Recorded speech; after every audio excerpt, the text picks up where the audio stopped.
Magandang araw kapatid. Welcome sa mga panalangin channel. Manalangin tayo. Panginoon, itinataas ko ang iyong pangalan sa umagang ito. Ikaw ang Diyos na banal, tapat, at makapangyarihan sa lahat. Walang katulad mo. Ang iyong pag-ibig ay wagas, ang iyong awa ay walang hanggan, at ang iyong presensya ay nagbibigay buhay at kapayapaan. Salamat sa bawat bagong araw na ipinagkakaloob mo. Salamat sa hininga, sa liwanag, at sa panibagong pag-asa. Sa bawat tibok ng puso ko, nais kitang pasalamatan at purihin.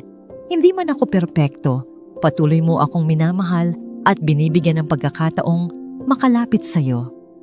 Sa gitna ng lahat ng nangyayari sa mundo, ikaw ang hindi nagbabago. Itinatanghal ko na ikaw ang Diyos sa buhay ko. Ikaw ang sentro ng lahat. Pinupuri kita hindi lang sa salita, kundi pati sa aking puso at gawa. Tanggapin mo ang aking papuri o Diyos dahil karapat-dapat kang parangalan magpakailanman. Panginoon, alam ko na ang mga plano mo ay mas mataas kaysa sa aking pangunawa. Kahit minsan hindi malinaw ang direksyon, nagtitiwala ako na ikaw ang gumagabay sa bawat hakbang ko. Salamat sa iyong katapatan. Sa mga panahong hindi ko alam ang gagawin, nariyan ka upang ako'y akayin. Hindi kailanman napako ang mga pangako mo. Kahit ako'y nagkulang, nanatili kang tapat. Pinaalalahanan mo ako na sa lahat ng bagay, may layunin ka. Kaya't ngayon, isinuko ko ang aking sariling plano at inaangkin ko ang plano mong mas mabuti para sa akin. Bigyan mo ako ng pusong mapagpakumbaba at mata na marunong umasa sa iyo. Nais kong sumunod sa landas na inilaan mo. Ikaw ang Diyos ng katotohanan at ang salita mo ay gabay ng aking buhay. Sa iyo ako lubos na nagtitiwala. Ama, sa gitna ng mga pagsubok at unos ng buhay, ikaw ang aking lakas at sandigan. Kapag ang paligid ay puno ng takot at pag-aalala, ikaw ang nagbibigay sa akin ng kapanatagan. Kahit na tila hindi ko na kaya, pinapatatag mo ako. Salamat dahil sa iyo, hindi ako kailanman nag-iisa. Tulungan mo akong manatiling matatag sa bawat laban, hindi sa sarili kong lakas, kundi sa iyong kapangyarihan. Palakasin mo ang aking loob at linangin mo ang pananampalataya ko. Kapag ang apoy ng pagsubok ay naglalagablab, hawakan mo ako at huwag mo akong pabayaan. Punuin mo ako ng pag-asa at tapang. Sa iyo ko ibinibigay ang lahat ng bigat ng loob dahil alam kong ikaw ang aking tagapagligtas. Ang buhay ay maaring maging mahirap, pero sa iyo may tagumpay. Ikaw ang aking tagapagtanggol, Panginoon. Panginoon, salamat sa pag-ibig mong hindi nagbabago. Isang pag-ibig na hindi nakabase sa aking pagiging karapat-dapat, kundi sa iyong biyaya. Sa dami ng pagkakamali ko, patuloy mo akong tinatanggap. Hindi mo ako tinulak palayo. Bagkus, inakap mo ako ng buong pagmamahal. Napakasarap sa puso na malaman na ako'y tinawag mong anak at kaibigan. Kahit minsan ay duda ako sa sarili ko, pinapaalala mo sa akin na ako'y mahalaga sa iyong mga mata. Salamat sa sakripisyo ni Jesus na nagpatunay ng tunay mong pagmamahal. Sa iyong pag-ibig, natatagpuan ko ang kapayapaan, ang layunin, at ang buong pagkatao ko. Hindi ko man masuklian ang iyong kabutihan. Nais kong ialay ang buhay ko bilang pasasalamat. Salamat, Ama, sa wagas mong pagmamahal.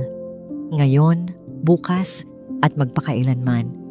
Panginoon, sa araw na ito, muli kong ipinapahayag na ikaw lamang ang pinagkakatiwalaan ko. Maraming boses sa mundo ang gustong ilayo ako sa iyo, pero pinipili kong manatiling tapat sa iyo. Hindi ko hahayaan ang mga kasinungalingan ng kaaway na guluhin ang aking puso. Ikaw ang aking lakas, ang aking kaligayahan, at ang aking tunay na sandigan. Kahit may mga pagkakataong nanghihina ang loob ko, alam kong nariyan ka upang ako'y itayo muli. Pinipili kong manampalataya sa kabutihan mo kahit hindi ko pa nakikita ang sagot sa aking mga panalangin. Ang puso ko ay patuloy na umaasa sa iyong plano. Panginoon, Ikaw lang ang aking Diyos. Hindi ko hahayaang may pumalit sa iyo sa buhay ko. Sa bawat araw, gusto kong mabuhay para luwalhatiin ka. Sa iyo lamang ako umaasa. Banal na Espiritu, hinihiling ko ang iyong patuloy na paggabay sa akin. Sa mundong puno ng tukso at ingay, nais kong marinig ang iyong tinig ng malinaw. Bigyan mo ako ng pusong mapagpakumbaba at taingang handang makinig. Kailangan ko ng iyong karunungan upang makagawa ng tamang desisyon. Ilayo mo ako sa mga daang hindi ayon sa kalooban ng Diyos. Kung ako man ay maliligaw, hatakin mo ako pabalik. Turuan mo akong mamuhay ng may kabanalan at katotohanan. Panatilihing gising ang aking espiritu upang hindi ako malinlang ng kaaway. Iparamdam mo ang iyong presensya sa bawat sandali, sa trabaho, sa pamilya, at maging sa katahimikan. Ikaw ang aking ilaw sa dilim, ang aking gabay sa bawat hakbang. Salamat, Banal na Espiritu, sa walang sawang pag-akay sa akin. Panginoon, aminado ako na madalas akong mapuno ng takot at pag-aalala. Pero ngayong araw na ito, isinusuko ko sa iyo ang lahat ng bumabagabag sa puso ko. Hindi ko kayang kontrolin ang lahat ng bagay, pero naniniwala ako na ikaw ang may hawak ng aking bukas. Tulungan mo akong bitawan ang mga bagay na hindi ko kayang baguhin at ipagkatiwala ang lahat sa iyong mga kamay. Palitan mo ang aking takot ng pananampalataya. Punuin mo ako ng kapayapaang galing sa iyo, kapayapaang hindi kayang ibigay ng mundo. Panginoon, kunin mo ang aking kabigatan at bigyan mo ako ng kapahingahan. Sa iyo ko isinuko ang lahat ng aking takot, duda at pag-aalala.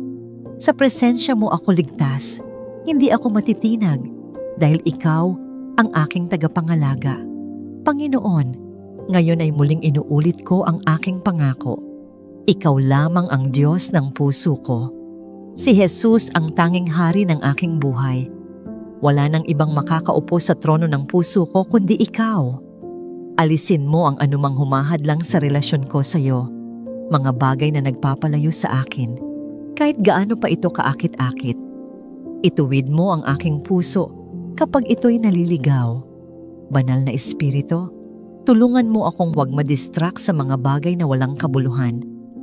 Paalalahanan mo ako araw-araw na si Kristo lang ang sapat. Nais kong mag-focus sa mga bagay na may halaga sa langit. Panginoon, linisin mo ang puso ko mula sa anumang uri ng idolatry. Maging ikaw lamang ang mahalin at pagsilbihan ko sa lahat ng oras. Ikaw ang una, ikaw ang huli, at ikaw ang lahat sa buhay ko. Panginoon, salamat po dahil sa pamamagitan ni Jesus, ako'y buo at tinubos. Hindi na ako alipin ng kahapon, kundi anak mo na may bagong buhay. Tinanggap ko ang kaligtasang hindi ko kayang bayaran.